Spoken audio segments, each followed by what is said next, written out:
ज्योतिर्मय media house सविनय सादर करत आहे श्री अरविंद आणि श्री माताजी यांच्या तत्वज्ञानावर आधारित एक चिंतन, पूर्णयोगाचे अंतरंग. नमस्कार. आज आपण श्री अरविंद यांच्या कृपा आणि समर्पण या विचारांवर बोलणार आहोत. आणि यात कृपा म्हणजे काय, ती कशी काम करते, हे श्री अरविंद खूप स्पष्टपणे सांगतात. अगदी. तर आज आपण हेच मुद्दे जरा खोलवर जाऊन समजून घेऊया.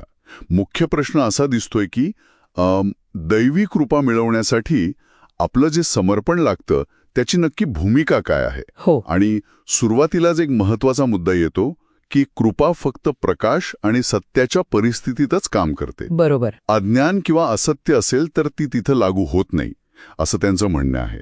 म्हणजे जिथं काहीतरी खोटं आहे तिथं कृपा येऊन मदत करेल अशी अपेक्षा करणं व्यर्थ आहे. पण हे इतकं कठोर का वाटतं? हो, हा प्रश्न येतो मनात. पण यामागचं कारण समजून घेणं महत्वाचं आहे.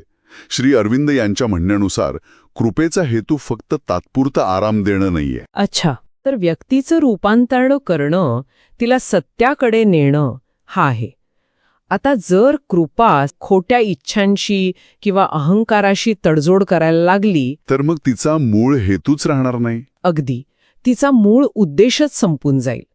म्हणूनच ती इतकी निसंदिग्ध आहे. ती आहे प्रकाशाचं प्रतीक, त्यामुळे ती अंधारात मिसळू शकत नाही. आणि याच संदर्भात आपण जी सामग्री पाहिली त्यात प्राणिक आग्रहांबद्दल पण उल्लेख आहे. म्हणजे काय होतं की वरवर आपण भक्ती किंवा समर्पण दाखवतो, पण आतून आपल्या इच्छा, आपला हट्ट किंवा ज्याला श्री अरविंद प्राणिक आग्रह म्हणतात, म्हणजे आपल्या भावनांचा आणि इच्छाशक्तीचा तो जोर तो तसाच ठेवतो. असं असेल तर कृपेला आवाहन करणं कसं शक्य होईल? हेच तर मोठं आव्हान आहे. हे प्राणिक आग्रह म्हणजे काय, तर आपल्या अस्तित्वाच्या खालच्या पातळीवरचे हट्ट, तीव्र इच्छा, वासना, राग किंवा स्वार्थी मागण्या. आता या गोष्टींवर काम करण्याऐवजी त्यांनाच जर समर्पणाच्या गोंडास नावाखाली लपवलं तर ते खरं समर्पण कसं म्हणायचं? नाहीच. आपल्या मानवी स्वभावात तर हा संघर्ष असतोच नेहमी. म्हणजे काही भाग तयार असतो समर्पणाला, पण काही भाग जुन्या सवयींना, इच्छांना चिकटून बसतो. मग अशा अर्धवट परिस्थितीत काय होतं? कृपा अजिबातच येत नाही का? नाही, तसं नाही. श्री अरविंद इथे एक छान उदाहरण देतात मंदिराच्या स्वच्छतेचं. देवत्वाची स्थापना करायची असेल तर मंदिर स्वच्छ हवं. आपलं अस्तित्व हेच ते मंदिर आहे. आता विचार करा, मंदिराचा एक कोपरा स्वच्छ, पवित्र आहे, पण दुसरा भाग अस्वच्छ आहे किंवा तिथे विरोधी शक्ती आहेत. तर मग तिथे देवत्व पूर्णपणे कसं येणार? बरोबर. तिथे ते पूर्णपणे कसं नांदणार? याचा अर्थ असा नाही की केलेल्या प्रयत्नांना काहीच किंमत नाही, पण अपेक्षा ही असते की साधकाने सतत या अस्वच्छ भागांवर काम करत राहावं, त्यांना सत्य आणि प्रकाशाकडे वळवण्याचा प्रयत्न करावा. म्हणजे अपूर्णता स्वीकारली जाते, पण असत्याशी तडजोड नाही. अगदी. हा महत्वाचा फरक आहे. म्हणजे मुद्दा असा आहे की कृपा तर आहे, उपलब्ध आहे, पण आपल्यातलाच काही भाग तिला स्वीकारायला किंवा जागा द्यायला तयार नसतो. दोष कृपेचा नाहीये. नाही. दोष आपल्यातलाच आहे, आपल्या विभाजनाचा, आपल्या अपूर्णतेचा.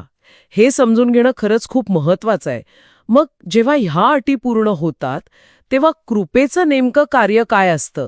ती फक्त अडथळे दूर करते की आणखी काही करते? नाही, ती केवळ अडथळे दूर करत नाही. जेव्हा समर्पण खरं आणि अधिकाधिक पूर्ण होत जातं तेव्हा कृपा एक शक्तिशाली प्रवाहासारखी काम करते. अच्छा.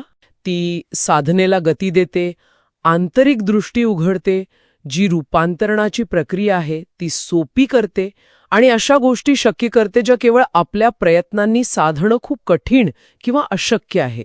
म्हणजे खरा मुद्दा फक्त कृपा मागण्याचा नाहीये, तर तिच्यासाठी योग्य पात्र बनण्याचा आणि ते पात्र सतत शुद्ध ठेवत राहण्याचा आहे. अहंकाराचा किंवा असत्याचा अगदी छोटासा तडा जरी गेला तरी ते पात्र गळायला लागतं. अगदी बरोबर.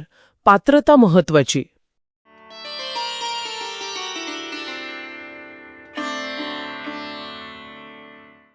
धन्यवाद. उद्या पुन्हा भेटूया आपल्या ऑरो मराठी चॅनलवर.